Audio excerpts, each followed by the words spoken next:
I was born right before the Nazis came into Poland. August 2nd, 1937. I was born. In 1939, the Nazis came into Poland, confiscated all my father's property. And we heard stories that all Jews were being rounded up and taken to Auschwitz. I was 2 years old at the time, and my mother had a Christian friend, and she approached her and asked her if she would take me to save my life. She took me to live with her, and she changed my name. Instead of Salka, she called me Mariska. And her name was Adela Nemeth. And I went to live with her at that point. As time went on, she was a very smart woman, and she taught me how to read and to write in Polish. And that was my language. And I did not speak any other language until I was 9 years old.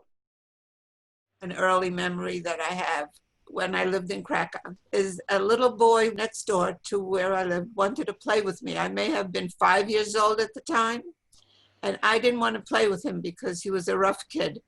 You know, he wanted to play rough. So he said, if I don't play with him, he's going to call the Nazis and tell them I was Jewish if I didn't play with him. So I played with him. Do you have any other memories from Krakow? I have memories at times where shooting, I heard a lot of shooting going on. So I looked out the window because I was told not to go out. There was shooting, that means somebody was getting killed. And Adela, the lady that took care of me, told me not to go outside. So I used to look out the window. And it was very frightening to see people getting shot in the street. I didn't know why they were getting shot. It was just a very frightening time for me. And another memory that I have is living with Adela Nemeth. She had a husband, and they had a Franklin stove in the middle of the living room. And he showed me how to make a baked potato.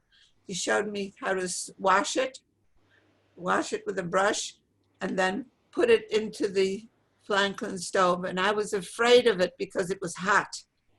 When I went near the stove, I felt I was going to burn my hand. But I put the potato in there, and we had baked potatoes.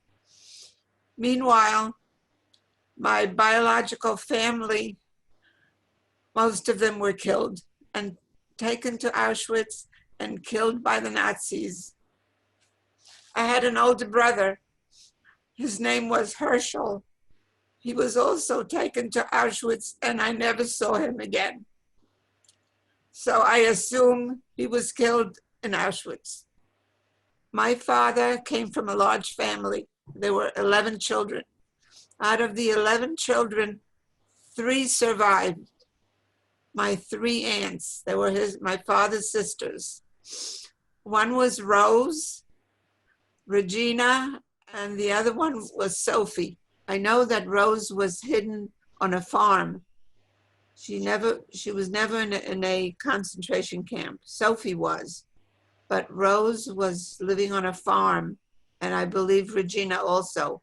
And they were hidden by some Polish people, farmers.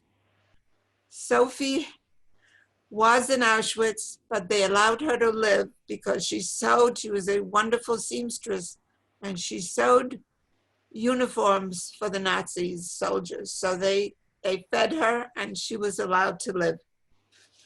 Sophie came because she knew where I was. She came one day and told me she was my aunt. To me, she was a stranger. I didn't want to go with her. But the lady that I lived with was a very smart woman, and she said to me, your aunt will take you to America where you're going to have a good life. So you must go with your aunt. So I did.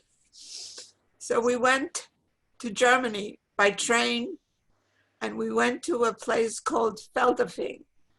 Feldafing was in Frankfurt am Main in Germany, and it was a displaced persons camp. There I met other little girls my age, and I sort of liked it there because I had an opportunity to play with other children for the first time in my life. I really mainly played with these two women, Ada and Rivka, whose American name is Rita. And I'm still in touch with Rita. Did they tell you any stories of Jollashitz and what your parents did? And The only thing life that was like? the only stories I heard from was from my Aunt Sophie. Mhm. She would tell me that my father made flour and my mother was a good cook, and they were always cooking and making delicious ethnic food, you know, Jewish food, like chicken and chicken soup and stuff like that. My biological father's name was Zelik Nisenbaum. He was my father. But I myself don't remember Dzialoszyce at all.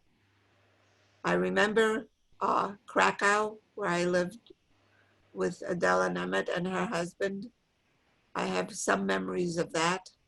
And I have vivid memories of Frankfurt am Main in Germany, the displaced persons camp. I remember that very well because I was already older. I was 9 and 10 years old, you know, when I lived there. Now getting back to Frankfurt am Main at the displaced persons camp, we lived there for, I would say, about 2 years. And meantime, my Aunt Sophie applied for us to come to America. And we did. I came with Sophie. She was my guardian. I came to America, and she told me that I was going to have a family because she knew, I didn't know this, but she knew that she could get me adopted. So now I'm like 9.5 years old, almost 10.